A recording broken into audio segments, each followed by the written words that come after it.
Everyone, कैसे हो आप सब। आई होप आप सभी अच्छे होंगे, खुश होंगे, स्वस्थ होंगे और मस्त होंगे। बीएससी फर्स्ट ईयर के लिए है ये लेक्चर बेसिकली।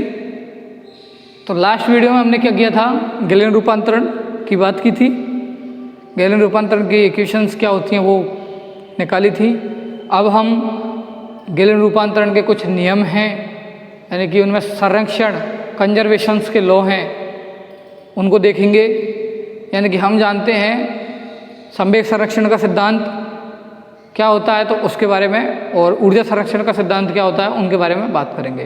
तो सबसे पहले हम गैलिलियन रूपांतरण में क्या संवेग संरक्षित रहता है या नहीं रहता है, जब उनकी टक्कर कराते हैं तो उसको हम निकालने का प्रयास करेंगे। तो आप मेरे साथ देखिए।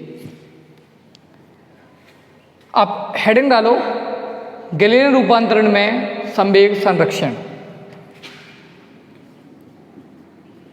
गैलिलियन रूपांतरण में संवेग संरक्षण। Momentum conservation under the Galilean रूपांतरण, यानी कि momentum conservation under GT, Galilean रूपांतरण में संवेग संरक्षण। ये आपने हेडिंग लगा दिया। अब देखो हम कैसे देखते हैं कि जैसे मान लो कोई एक m द्रव्यमान का कण है, पहले u1 वेग से चल रहा है, एक m2 द्रव्यमान का कण है और ये u2 वेग से चल रहा है। अगर u2 कम है, u1 ज़्यादा है, तो आपस में इनकी टक्कर होनी है थोड़ी देर बाद। और टक्कर हुई, और टक्कर के बाद m1 का वेग तो हो गया v1 और m2 का वेग हो गया v2। एक m1 का कण है, u1 वेग से चल रहा है, m2 का कण है, u2 वेग से चल रहा है, बाकी u2 लेस देन u1 है। जब तो टक्कर होएगी, तो इनकी टक्कर हुई, टक्कर के बाद इनके वेग चेंज हो गए, m1 का तो v1 हो गया, m2 का v2 हो गया, कुछ भी हो सकता है मान, हमें कोई पता नहीं है। ये एस फ्रेम में बात हो रही है, जिसमें हम रेस्ट में हैं। तो हम जानते हैं संवेग संरक्षण से कि m1 u1 प्लस वेक्टर लगाना m2 u2, यही तो संवेग होता है। P बराबर mv, टक्कर से पूर्व संवेग बराबर टक्कर के बाद संवेग, यही होता है। m1 u1 plus m2 u2 बराबर m1 v1 plus m2 v2, यानी टक्कर के पूर्व संवेग, टक्कर के पूर्व यही संवेग है ना कुल, टक्कर के बाद संवेग के पश्चात संवेग। ये बात हुई एस फ्रेम में। जैसे कि एस फ्रेम में हो रहा है ये सब क्रियाकलाप, किसमें हो रहा है, एस फ्रेम में। एस फ्रेम से ये कोई कण है m1, एक m2 कण है, एस फ्रेम में चल रहे हैं, टक्कर हुई, v1 v2 होगा। ये एस फ्रेम की बात है। अगर यही घटना को हम एस डैश फ्रेम से देखें, और एस डैश फ्रेम कैसा फ्रेम है, जो कि v वेग से क्या कर रहा है, गति कर रहा है v वेग से, वो की नियत है, वो भी v क्या है आपका, नियत। तो उसमें देखें तो ये क्या होगा, क्या मोमेंटम कंजर्वेशन वैलिड है या नहीं है, तो ये हमें चेक करना है। तो आप हेडिंग ये डाल लिया आपने हेडिंग, आप लिखो माना किसी एस निर्देश तंत्र में, माना किसी एस निर्देश तंत्र में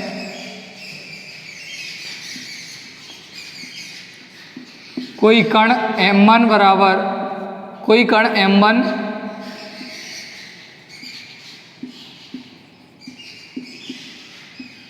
कोई कण m1 व m2 हैं, जो कि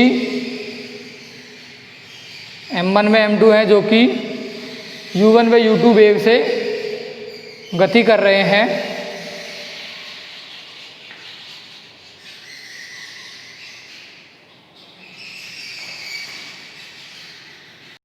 माना किसी निर्देश तंत्र S में कोई दो कण m1 व m2 इस प्रकार हैं कि वो u1 व u2 वेग से गति कर रहे हैं, आप इसको लिख लेना लैंग्वेज में, तथा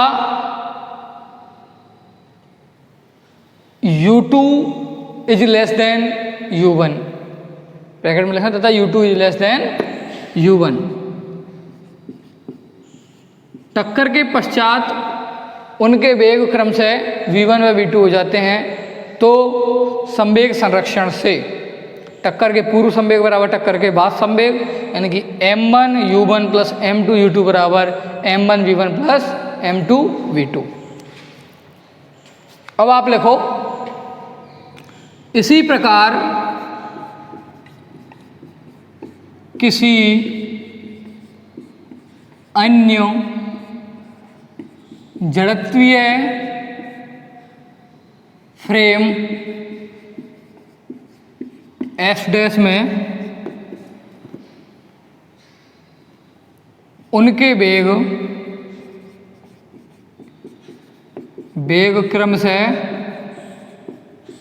क्या u1 डैश व u2 डैश हैं टक्कर से पूर्व। टक्कर से पूर्व क्या है, उनके वेग u1 डैश व u2 डैश हैं, तथा u2 dash is less than u1 dash, जब ये तो टक्कर होगी बेटा है। तो टक्कर के पश्चात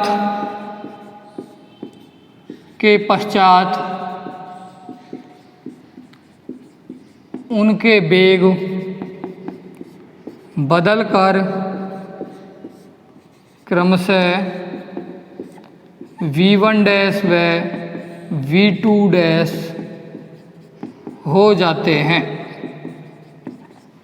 बदलकर क्या हो जाता है, v1 dash plus v2 dash हो जाते हैं। तो S डैश निर्देश तंत्र में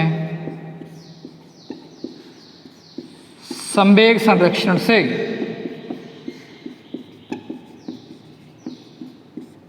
S डैश निर्देश तंत्र में संवेग संरक्षण से क्या होगा, m1 u1 dash vector plus m2 u2 dash vector बराबर m1 v1 dash plus m2 v2 dash vector. और वेलोसिटी ट्रांसफॉर्मेशंस की इक्वेशंस आपको आती हैं, हमने बताया था अभी। वेलोसिटी ट्रांसफॉर्मेशन क्या होती है कि v डैश बराबर होता है u डैश माइनस v, यही होता है ना, v डैश बराबर v minus v। v dash बराबर ये पढ़ा है ना आपने, v डैश बराबर v माइनस v, यही तो पढ़ा है वेलोसिटी ट्रांसफॉर्मेशन की इक्वेशन। अब ये क्या है, S डैश में वेग, ये है S में वेग और ये है फ्रेम का वेग। तो अगर हम u1 u2 की टर्म्स में लिखें तो इसको क्या लिख सकते हैं, m1 और u1 डैश, यानी कि पहले पार्टिकल का S डैश फ्रेम में वेग, पहले पार्टिकल का टक्कर से पूर्व S डैश फ्रेम में वेग। इसको क्या लिख सकते हैं, इसको लिख सकते हैं u, एक बार बड़ा लिख देता हूं मैं, u1 माइनस v, यही लिख सकते हैं। u1 minus v u dash हो जाएगा, u1 डैश प्लस m2 जैसे का तैसा, u2 जगह क्या हो जाएगा आपका, u2 डैश हो जाएगा u2 vector minus v equal to m1 और v1 डैश, v1 डैश क्या हो जाएगा आपका, v1 minus v plus m2 v2 vector minus v। यहाँ से निकलेगा, यहाँ से क्या बनेगा, minus m1 v minus m1 v plus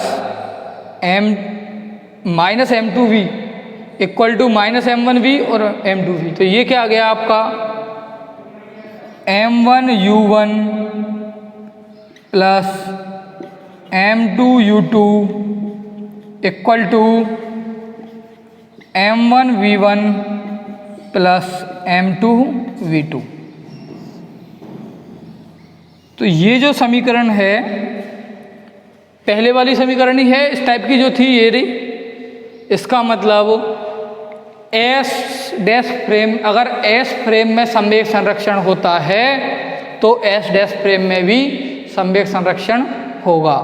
तो ये है आपका गैलीलियन ट्रांसफॉर्मेशन का संवेग संरक्षण।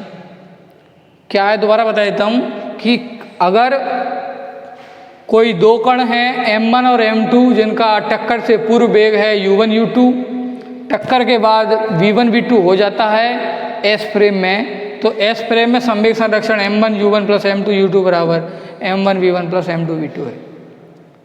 अगर ये संवेग संरक्षण s में है तो अगर मैं s डैश में निकालूँ इसको संवेग संरक्षण को तो ऐसा लिखूँगा, और ये इक्वल आ रहा है इसका मतलब इसमें संवेग संरक्षण है तो एस डैश में भी संवेग संरक्षण होगा।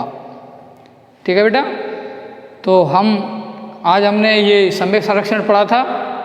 नेक्स्ट वीडियो में हम एनर्जी संरक्षण यानी ऊर्जा का जो कंजर्वेशन है, एनर्जी कंजर्वेशन, उसको पढ़ेंगे। Thank you very much.